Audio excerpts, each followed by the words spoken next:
Hello everyone, welcome to my channel.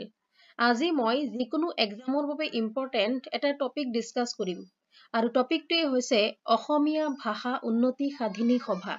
ইয়াক ইংৰাজীত Assamese language development society বুলি কোৱা হয়। এই সভা আছিল এটা সাহিত্য বিষয়ক সংগঠন।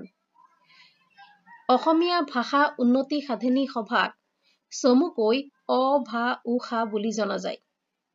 এই সভাৰ জন্ম হৈছিল কলিকতাত থকা অসমৰ ছাত্ৰসকলৰ প্ৰচেষ্টাত ১৭৮৮ চনৰ ২৫ আগষ্টত কলিকতাত।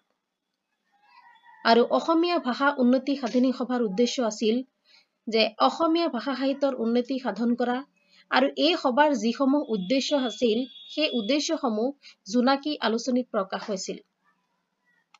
অসমীয়া ভাষা উন্নতি সাধিনী সভাই আছিল অসম সাহিত্য সভাৰ পূৰ্বৱৰ্তী অনুষ্ঠান।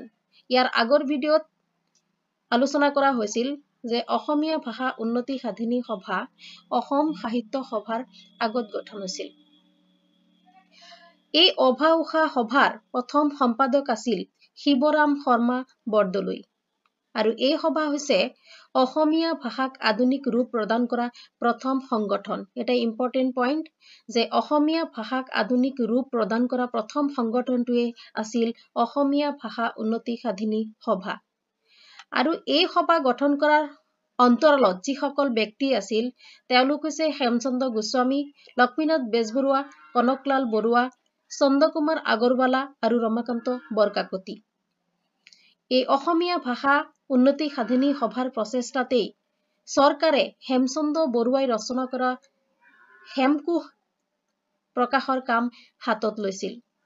অসমীয়া ভাষা উন্নতি সাধিনী সভাৰ দ্বাৰা জোনাকী আলোচনী প্ৰকাশ হৈছিল। এই জোনাকী আলোচনীৰ পাততেই অসমৰ প্ৰথম বাতৰি কাকত তথা আলোচনী অৰুণোদয়ৰ জৰিয়তে আৰম্ভ হোৱা সাহিত্যিক নৱজাগৰণে পৰিপূৰ্ণতা লাভ কৰিছিল।